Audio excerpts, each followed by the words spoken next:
महाराष्ट्र के deputy CM Devendra Fadnavis ने अपना नॉमिनेशन फाइल किया। नागपुर दक्षिण पश्चिम सीट से लड़ेंगे चुनाव। डिप्टी सीएम देवेंद्र फडणवीस ने कांग्रेस को आरक्षण विरोधी बताया। कहा बीजेपी के रहते आरक्षण खत्म नहीं होगा। नॉमिनेशन से पहले नागपुर में देवेंद्र फडणवीस ने किया रोड शो। बड़ी संख्या में शामिल हुए कार्यकर्ता। कोलाबा से बीजेपी कैंडिडेट राहुल नार्वेकर का दावा, इलेक्शन में करीब 50,000 वोट से जीतेंगे। महाराष्ट्र में पीएम मोदी करीब 12 चुनावी सभाएं करेंगे। महाराष्ट्र बीजेपी चीफ ने दी जानकारी। एनसीपी अजित पवार गुट में शामिल हुए बाबा सिद्दीकी के बेटे जीशान बांद्रा ईस्ट से चुनाव लड़ेंगे। जीशान सिद्दीकी का कांग्रेस पर अटैक, बोले कठिन समय में बहुत चेहरों के रंग बदलते हैं। बीजेपी नेता निशिकांत भोसले, पाटिल और संजय काका ने एनसीपी अजित पवार ज्वाइन की। डिप्टी सीएम अजित पवार रहे मौजूद। निशिकांत भोसले को इस्लामपुर से मिला टिकट। तासगांव से संजय काका को अजित गुट ने बनाया कैंडिडेट। एनसीपी अजित पवार गुट ने दूसरी लिस्ट में 7 उम्मीदवारों का ऐलान किया। अड़ुशक्ति नगर से चुनाव लड़ेंगी नवाब मलिक की बेटी सना। महायुति में 288 सीटों में से मात्र 11 सीटों पर फैसला होना बाकी। अजित पवार ने दी जानकारी। महाराष्ट्र कांग्रेस के पर्यवेक्षक अशोक गहलोत का दावा, कांग्रेस की स्थिति मजबूत, हमारी जीत निश्चित है। शिंदे गुट के शिवसेना नेता संजय निरुपम का बयान, कांग्रेस आरक्षण विरोधी, चुनाव में जनता सबक सिखाएगी। औरंगाबाद सेंट्रल से आईएमआईएम कैंडिडेट होंगे नासिर सिद्दीकी। असदुद्दीन ओवैसी ने ऐलान किया। शरद पवार से मुलाकात के बाद बोले सपा नेता अबू आजमी, अब ज्यादा इंतजार नहीं कर सकते, मैं महाविकास अघाड़ी से भीख नहीं मांगूंगा। कल अगर सीटों को लेकर फैसला नहीं हुआ तो सपा 25 उम्मीदवार घोषित कर देगी। अबू आजमी का बयान। वर्ली से शिवसेना यूपी कैंडिडेट आदित्य ठाकरे बोले, सीएम शिंदे की लूट के खिलाफ हम लड़ रहे हैं। महाराष्ट्र चुनाव के लिए एमएनएस ने 5 कैंडिडेट का किया ऐलान। कस्बा पेट से गणेश भोकरे को बनाया उम्मीदवार।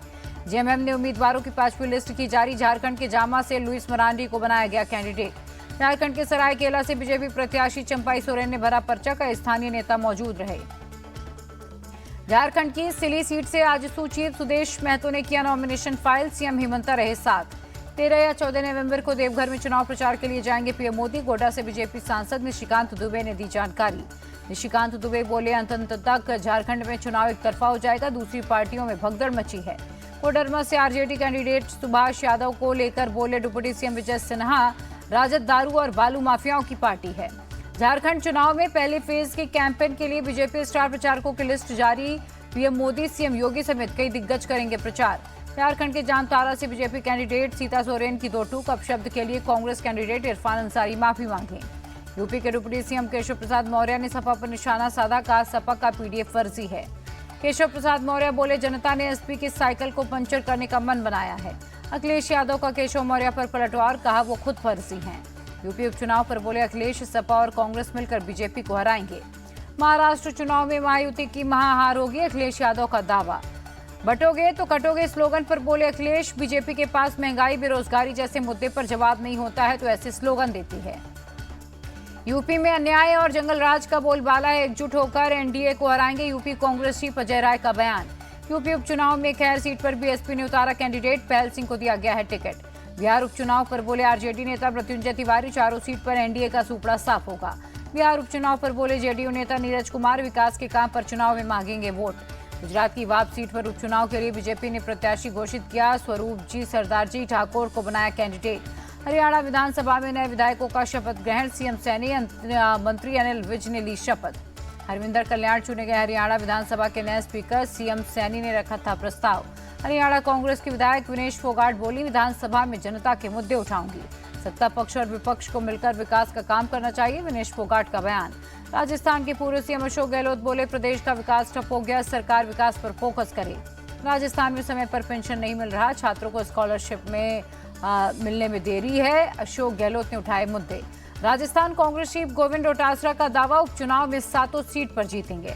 एमपी के बुधनी सीट से बीजेपी कैंडिडेट रमाकांत भार्गव ने किया नॉमिनेशन। शिवराज चौहान रहे मौजूद। रमाकांत भार्गव के नॉमिनेशन पर बोले सीएम मोहन यादव, भारी बहुमत से जीतेगी बीजेपी। बुधनी के लोग बीजेपी का परिवार हैं, हर घर पर बीजेपी का झंडा। केंद्रीय मंत्री शिवराज सिंह चौहान का बयान। दिल्ली के सीएम आतिशी का बीजेपी पर बड़ा आरोप। विकासपुरी में पदयात्रा के दौरान केजरीवाल पर हमला बीजेपी ने करवाया। रायपुर एम्स के दीक्षांत समारोह में शामिल हुए राष्ट्रपति, डॉक्टर्स को गरीब और वंचित तबकों की सेवा करने की सलाह दी। एनआईटी रायपुर के दीक्षांत समारोह में भी शामिल हुई प्रेसिडेंट मुर्मू। कहा, स्थानीय समस्याओं का कम लागत वाला समाधान ढूंढना प्राथमिकता होनी चाहिए। दीक्षांत समारोह में बोली राष्ट्रपति मुर्मू, आर्टिफिशियल इंटेलिजेंस का समाज के हर क्षेत्र में प्रभाव होगा। भारत सरकार एआई मिशन के तहत स्टार्टअप को बढ़ावा दे रही है, राष्ट्रपति मुर्मू ने दी जानकारी। उपराष्ट्रपति जगदीप धनखड़ ने दिल्ली में वेनेजुएला की कार्यकारी उपराष्ट्रपति से की मुलाकात, द्विपक्षीय मुद्दों पर बात की। देहरादून में स्पर्श हिमालय महोत्सव 2024 का आयोजन, पूर्व राष्ट्रपति रामनाथ कोविंद हुए शामिल। 28 अक्टूबर को गुजरात जाएंगे पीएम मोदी, 4,800 करोड़ की विकास परियोजनाओं की देंगे सौगात। जर्मन चांसलर ने पीएम मोदी के साथ की मुलाकात, ओलाफ शॉल्ज ने पीएम से कई अहम मुद्दों पर की बातचीत। पीएम मोदी ने Asia Pacific conference of German business 2024 को किया संबोधित, कहा हर मोर्चे में भारत जर्मनी की दोस्ती गहरी हो रही है। पीएम मोदी ने कहा आने वाले 25 साल के लिए विकसित भारत का रोड मैप तैयार है, मुझे खुशी है जर्मन कैबिनेट ने फोकस ऑन इंडिया डॉक्यूमेंट जारी किया। पीएम मोदी ने कहा जर्मनी ने स्किल्ड भारतीयों के लिए वीजा की संख्या बढ़ाकर 90,000 की, हमारा आपसी व्यापार $30 बिलियन से अधिक के स्तर पर पहुंचा। जर्मनी और भारत के बीच रक्षा क्षेत्र में बढ़ता सहयोग आपसी विश्वास का प्रतीक, पीएम मोदी का बयान। पीएम की युद्धग्रस्त देशों से अपील, बातचीत के जरिए निकाले समाधान, शांति बहाल में हर संभव मदद करेगा भारत चीन के बीच समझौते के बाद एक्शन में दोनों देश, एलएसी पर भारत चीन ने किया डिसएंगेजमेंट शुरू। पूर्वी लद्दाख सीमा से सेनाओं का पीछे हटना जारी, टेंट गाड़ियां और मिलिट्री वेपन्स हटा रहे हैं सैनिक। 28-29 अक्टूबर तक डिसएंगेजमेंट की प्रोसेस हो गई पूरी, दिवाली के दिन से शुरू हो सकती है पेट्रोलिंग। ज्ञान वापी केस में वाराणसी कोर्ट से हिंदू पक्ष का लगा झटका, एसआई सर्वर सेंट्रल डोम के नीचे खुदाई की याचिका खारिज। शिवसेना यूबीटी नेता संजय राउत को मिली जमानत, किरीट सोमैया की पत्नी ने मानहानि का मुकदमा दायर किया है। बाबा सिद्दीकी मर्डर केस के 9 आरोपियों की मुंबई कोर्ट में पेशी, अदालत ने कल तक पुलिस हिरासत में भेजा। एनआईए ने लॉरेंस बिश्नोई के भाई अनमोल बिश्नोई पर रखा 10 लाख रुपए का इनाम। एनआईए ने 2022 के 2 मामलों में दर्ज किया आरोप पत्र। देश में अलग अलग जगहों पर दिल्ली पुलिस का एक्शन, लॉरेंस बिश्नोई के 7 शूटर्स पकड़े गए। कोयला घोटाले में झारखंड के पूर्व सीएम मधु कोड़ा को झटका, सुप्रीम कोर्ट ने सजा पर रोक लगाने से किया इंकार, दिल्ली हाईकोर्ट ने सुनाई है 3 साल की सजा। मधु कोड़ा अब झारखंड में नहीं लड़ पाएंगे चुनाव, दिल्ली हाईकोर्ट ने कहा था सिर्फ चुनाव लड़ने के लिए सजा पर रोक लगाना ठीक नहीं। मथुरा में आरएसएस के अखिल भारतीय कार्यकारी मंडल की बैठक, संघ प्रमुख मोहन भागवत हुए शामिल। महिला सुरक्षा के लिए यूपी पुलिस की पहल, अकेली महिलाओं को रात 10 बजे से सुबह 6 बजे तक महिला पुलिसकर्मी करेंगे एस्कॉर्ट। राजगीर में विश्व शांति स्तूप की स्थापना का 55वां वार्षिक समारोह, सीएम नीतीश ने सभा को किया संबोधित। आरजेडी के अनुसूचित जाति प्रकोष्ठ की मांग, लालू यादव को भारत रत्न दे केंद्र सरकार। श्रीनगर में बारामूला के सांसद इंजीनियर आशित का समर्थकों के साथ प्रदर्शन, दरबार मूव की बहाली की मांग की। एमपी में मिलावटखोरों पर एक्शन, भोपाल ग्वालियर समेत 7 जगहों पर छापेमारी, घी पनीर मावा जब्त। नोएडा के सलारपुर में अथॉरिटी का एक्शन, 5000 मीटर जमीन पर हुए अवैध निर्माण को किया गया ध्वस्त। सहारनपुर रेलवे स्टेशन के पास ट्रेन हादसा, मालगाड़ी पटरी से उतरी, किसी के हताहत होने की खबर नहीं। तमिलनाडु के वेलोर में इंजन में अलग हुआ विवेक एक्सप्रेस का डिब्बा, कपलिंग टूटने की वजह से हुआ हादसा।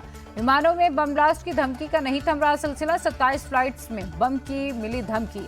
आंध्र प्रदेश के लीला महल सेंटर के 3 होटल को बम से उड़ाने की मिली धमकी, जांच के दौरान कुछ भी नहीं मिला।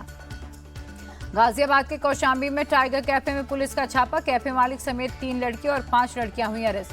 5 लड़कियां डेटिंग ऐप के जरिए लड़कों को फंसाती थी, कैफे में बुलाकर खाने पीने का एक्स्ट्रा बिल मांगा जाता था, नहीं देने पर लूटपाट की जाती थी। बारामूला आतंकी हमले में शहीद जवानों को एलजी ने दी श्रद्धांजलि, कल हुए हमले में 2 जवान और सेना के 2 पोर्टर की हुई है मौत। बारामूला आतंकी हमले पर बोले नेशनल कॉन्फ्रेंस के चीफ फारूक अब्दुल्ला, आतंकी हमले रोके पाकिस्तान। फारूक अब्दुल्ला की 2 टूक, हम पाकिस्तान का हिस्सा नहीं बनने वाले, हमारा भविष्य खराब ना करें। आतंकी हमले के बाद बारामूला में सिक्योरिटी टाइट, चप्पे चप्पे पर सुरक्षा बलों की नजर। जम्मू के रिहायशी में सेना ने चलाया तलाशी अभियान, संदिग्ध गतिविधि की सूचना मिलने पर एक्शन। कमजोर पड़ा चक्रवाती तूफान दाना, ओडिशा और बंगाल में गिरे पेड़ों को हटाने का काम जारी। भुवनेश्वर और कोलकाता में ट्रेन और फ्लाइट का परिचालन हुआ शुरू, तूफान दाना की वजह से बंद था। ओडिशा में तूफान से नहीं गई किसी की जान, सीएम मोहन मांझी बोले तूफान की तैयारियां सफल रहीं। तूफान के मद्देनजर ओडिशा में 5,84,000 लोगों को सुरक्षित जगहों पर किया गया शिफ्ट, सीएम ने दी जानकारी। बंगाल में तूफान से एक शख्स की मौत, सीएम ममता बनर्जी ने जानकारी साझा की। सीएम ममता बोली 2 लाख से ज्यादा लोगों को रिलीफ कैंप में रखा गया है, पुलिस और प्रशासन के लोग रेस्क्यू में जुटे। तूफान से प्रभावित राज्यों की केंद्र सरकार हर संभव करे मदद, कांग्रेस शिव खरगे की मांग। हरियाणा के मंत्री महिपाल ढांडा बोले हरियाणा के किसान समझदार, पराली नहीं जलाते हैं, हमने उनको सुविधाएं दी हैं। महिपाल ढांडा का आरोप, पंजाब सरकार पराली जलाने से रोकने में नाकाम है, इसीलिए वायु प्रदूषण बढ़ा है। यमुना नदी में बढ़ा प्रदूषण का स्तर, दिल्ली के कालिंदी कुंज इलाके में यमुना में दिखी सफेद झाग। केरल के कई इलाकों में भारी बारिश, स्टैचू जंक्शन इलाके में पानी भरा।